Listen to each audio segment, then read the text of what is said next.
ఉంటుంది. దానికి అంతకు మించి డైలాగ్ విన్నారా మీరు? 5 సినిమాలు అంతకు మించి దాని 3 సినిమాలు ఒకటే కలిపి కొడితే ఎన్టీఆర్ గారిది ఎంట్రీ సీన్ ఉంటుంది. దాని తర్వాత ఎన్టీఆర్ గారు డ్యాన్స్ చేస్తాడన్న అమ్మతోడు. హిందీ హీరోలు ఎవరు పనికిరాడు, రితిక్ రోషన్ పనికిరాడు, ఇంకోటి పనికిరాడు. డ్యాన్స్ చేయాలంటే తెలుగు ఇండస్ట్రీ ఎన్టీఆర్ అన్న గారి తర్వాతనే. అదేవిధంగా మన అల్లు అర్జున్ గారు చేస్తారు, రామ్ చరణ్ గారు చేస్తారు.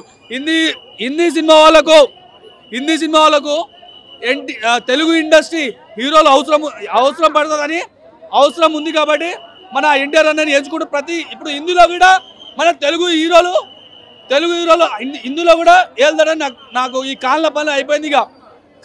అయిపోయింది. షారూక్ ఖాన్, సల్మాన్ ఖాన్ పని అయిపోయింది. Red tower power star Pawan Kalyan మనం అయితే ఇక ఈ కాళ్ళ పని అయిపోయింది. ఇప్పుడు దున్నుడు తెలుగు ఇండస్ట్రీ దున్నుడు.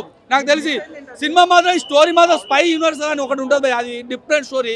అది కొద్దిగా మినిమం వాళ్ళకి అర్థం కాదు. తెలుగు ఇండస్ట్రీ వాళ్ళకు ఈ వార్ 2 సినిమా విషయంలో పాటలు కొద్దిగా డిసప్పాయింట్ చేసింది. ఎందుకంటే హిందీ పాట డైరెక్ట్ డబ్బింగ్ చేసిందన్న, అది నాకు కొద్దిగా మైనస్ అనిపించింది. జూనియర్ ఎన్టీఆర్ ఎంట్రీ బ్లాక్ కూడా ఎక్స్ట్రాడినరీగా ఉంది. అంటే సొమాలియన్ పైరేట్స్తో ఫైట్, అది ఒక షిప్ మీద తీశారు, అది కూడా బాగుంది. అంటే యాక్షన్ బ్లాక్స్ ఒక్కొక్క ఎంట్రీ బ్రహ్మాండంగా ప్లాన్ చేశారు. తర్వాత థర్డ్ వచ్చేసి వీళ్ళిద్దరి వార్. వీళ్ళిద్దరు వార్ జరిగినప్పుడు కూడా అంటే ఇలా రక్తాలు కారిపోయి తెగిపడిపోవడం కాకుండా hand to hand combat fights తీశారు. Hand to hand combat fights fantastic action choreography Hollywood రేంజ్లో ఉంది. ఈ సినిమాలో బోట్ ఫైట్స్ ఉన్నాయి, షిప్ ఫైట్స్ ఉన్నాయి, అన్ని రకాల క్రేజీ ఫైట్స్ ఉన్నాయి. అండ్ ఎక్స్ట్రాడినరీగా తీశారు. ఎన్టీఆర్ నెగటివ్ రోల్ అంటే నెగటివ్ షేడ్స్ ఉన్న role, but it will end positively. అంటే ఎందుకు అలా జరుగుతుంది, అసలు ఎందుకు అదే నెగటివ్ షేడ్స్కి వెళ్తాడు, చివరికి ఎట్లా పాజిటివ్ అవుతాడు అన్నదే సినిమా. ఈక్వల్గా హైప్ చేశారు ఇద్దరిని. అంటే హైప్ చేయడం కాదు, స్టోరీ వాళ్ళు ఎలా రాసుకున్నారంటే ఇద్దరికి ఈక్వల్ రోల్ ఉంది. ఒకతను గ్రేట్ షేడ్స్ ఉన్న క్యారెక్టరు, ఒకతను పాజిటివ్ క్యారెక్టర్.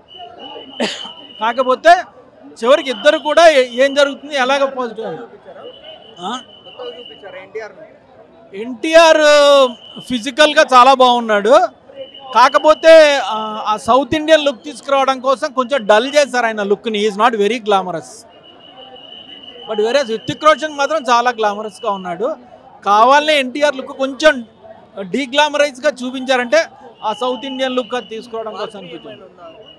వార్ 3 ఉందనే చూపించారు. ఇందులో ఎండింగ్లో వీళ్ళు మేజర్గా అన్ని ఏదైతే అకంప్లిష్ చేయాలో ఆ టాస్క్లను అకంప్లిష్ చేసిన తర్వాత స్టిల్ మనకి ఇంకా ఇలాంటి వాళ్ళు చాలామంది పుడతారు, ఇలాంటి వాళ్ళు మనం ఎదుర్కోవాలి అని చెప్పడంతో సినిమా ఎండ్ అవుతుంది. అది అంటే ఆ సినిమాలో తెలుస్తుంది. బట్ ఎన్టీఆర్ ఫ్యాన్స్ మాత్రం చాలా, ఎస్పెషల్లీ ఎన్టీఆర్ ఎంట్రీ దగ్గర ఫ్యాన్స్ చాలా హ్యాపీ ఫీల్ అవుతారు. అండ్ ఒక ఫ్లైట్ మీద ఒక ఇంటర్నేషనల్ స్థాయి ఫైట్ తీశారు. అందులో కూడా ఎన్టీఆర్ చాలా బాగా చేశాడు. 1000 కోట్ల సినిమా కాకపోవచ్చు, బట్ మంచి అద్భుతమైన యాక్షన్ థ్రిల్లర్. ఎస్పెషల్లీ ఈ మధ్యకాలంలో మన బాలీవుడ్ కానీ తెలుగు సినిమాలు కానీ ఇండియన్ మూవీస్లో యాక్షన్ బ్లాక్స్ కరెక్ట్గా ప్లాన్ చేయట్లా. వీళ్ళు ఫెంటాస్టిక్గా ప్లాన్ చేశారు యాక్షన్ బ్లాక్స్.